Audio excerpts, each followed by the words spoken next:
So, welcome to all the Jaguar enthusiasts, classic car enthusiasts. The video I did yesterday, I was saying about how I need to take this this box section out here. So, because I need to get into sandblast it, and you can see the reason why now. I've got it cut out, and I just popped it back in just to show you. So, this light was getting. So what I've done is you can see that's the piece I've cut out. And you can see, hopefully you can see. Hang on, that was the way, isn't it? So,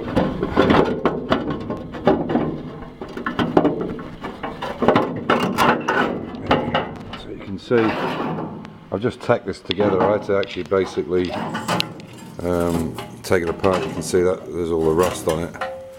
I've just quickly tacked it together again, which I can build in situ, no problem. But the bit that this piece was covering here, the top, is, hang on, I'm going to do it without, hopefully you can see. In fact, let me try and see if I can get the light a bit better. Hang on, sorry about the bad camera work.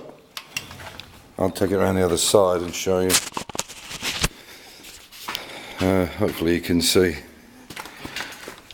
You can see how it is in there. You can see how the rust is. And obviously I wouldn't have been able to get to any of that. Maybe that's a better view. You can see now and get right up into that corner. This piece here is it's just a bracket to give that a bit of rigidity while I've just put a little spot weld on it just to give it some rigidity while we're sandblasting. And the eagle-eyed amongst you, the mini guys, will know exactly what this piece is. It was just a piece of scrap I had, and but the mini guys will know what it is. It is actually the for the fuel line. The fuel line goes in there, and they come extra long, and that's on that mini there. Oh, bam, my head. That's on that mini there. So it was just a piece I had, and it's rigid enough, so it's only tacked in place, but it'll do the job. And as I say, that's the reason why I did it, all that rust in the back there. Now we can get to everything. So, and another thing, there's another one.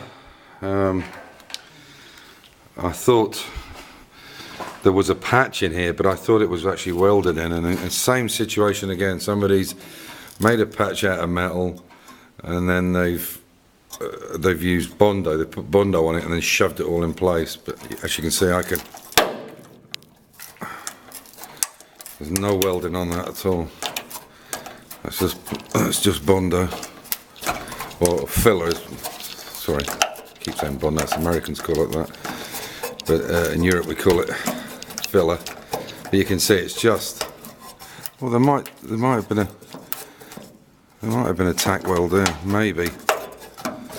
I think it's mostly they've tried to braze it a little bit. You can just see the braze on the edge, but I mean that's how they've done it. You can see how bad that is. So I did see it in there, but I thought it was a bit better patch than that. But anyway, so another bodge. Oh, I still, like I said just there, it just amazes me that people do this kind of stuff. I mean, how they can live with themselves, I don't know. They obviously have no conscience about doing this kind of work. I mean, real cowboys, or bodge it and leg it, like I said. Anyway, so now I've got to finish off all the inside of this, and then it's going away on Friday, hopefully with a bit of luck. And so yeah, at least I can get in and sandblast everything now. As I say, all the back's done. Going on to the XJ6, Martin, the guy that owns this this Mark 1. He's taken the diff away now. You can see it's gone, and hopefully the guy's going to have it fixed up in a week or so I can get it all back together and put it back on. But the one thing I did want to show you is this mechanism here, this rear brake, exactly the same that's on the E-Type. So you actually could in fact get an XJ6 back end if you can't get the parts, because I know these covers are quite hard to get hold of.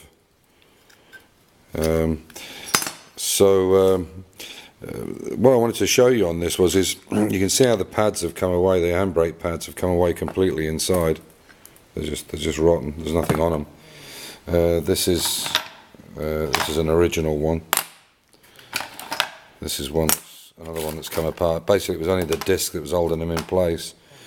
One of the recommendations with these, and when I built the IRS completely on my Series 1 E-Type, these are called retraction plates, and what they are is they're just brass. You can see there, and if you look back on some of my old E-Type videos, you can see exactly how these go on. They basically just sit here, and what they are is they're to, as you pull on the handbrake here, these brass things are spring in and they open it up again. That's what they're there for. But they recommend that when you change these little brake pads, these handbrake pads, that you always change this, because obviously there's only a certain amount of memory in that, and then eventually, and you can see that one there is quite badly bent. And what tends to happen with this system is this arm here will pivot, because it's nearest, it will pivot here, and this one will stay stationary. So what's happening is only one side, and I showed this before. You can see it's only one side. So this is why the handbrakes are so bad on them, and they need to be done on a regular basis. Good idea if you've got an E-Type or this IRS system. Don't leave your handbrake on, you know, over winter or for long periods of time. Leave it in gear. It's much better. It's better to have it open than it is, you know, locked on like this. This is not good for it. Anyway, just thought I'd put that in and show you. So I'm going to get a lot of new parts from. He needs these are the adjustments, and you can see that they're not over great. They're not that bad. I'll give them a clean out and see how they look. But it's such a big job to do the IRS.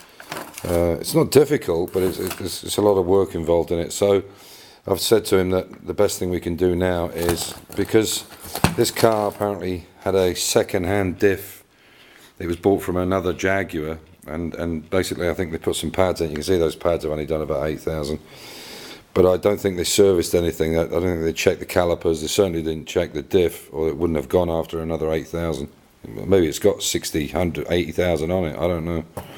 But what we're going to do is we're going to pump these pistons out and just check, and then put all new seals in if the chrome's good on them, because it's a lot of work to get the IRS out, and obviously when I do it for them I want it right, and I want it to stay in for the rest of the life of the car, hopefully. For the amount of kilometres he does, if he's done 8,000 in 10 years, I mean, you know, it's not a big deal. So anyway, so I hope that's some interest to the XJ6 guys. As I say, it's exactly the same system, everything on it, but obviously this was the early Mark 1. I don't know about the Mark 2, because they made about 100,000 Mark 1s, 98,000 I think it was, and then the Mark 2 I think was the next biggest seller. But that particular XJ6, I think they sold just under 500,000, 400 and something thousand I think it was. Anyway, so that's it for tonight. I'll maybe do something on Thursday, and definitely do the video when the truck comes to pick it up. So hope you're enjoying, and the Jaguar guys, and sorry for the Mini guys, but there is still a lot to do. All that lead loading's got to be done, and we'll probably, once this is out of the way on Friday, we'll probably turn this over and do all the stone chip on it, and then finish off all the welding that needs doing, and there's a little problem here that needs fixing. So if you're looking at the weekend guys, hopefully you'll see something. So but stick with us, and hopefully you'll get something out of the restoration of the Jaguars as well as the Mini. So take care. Bye for now. Bye.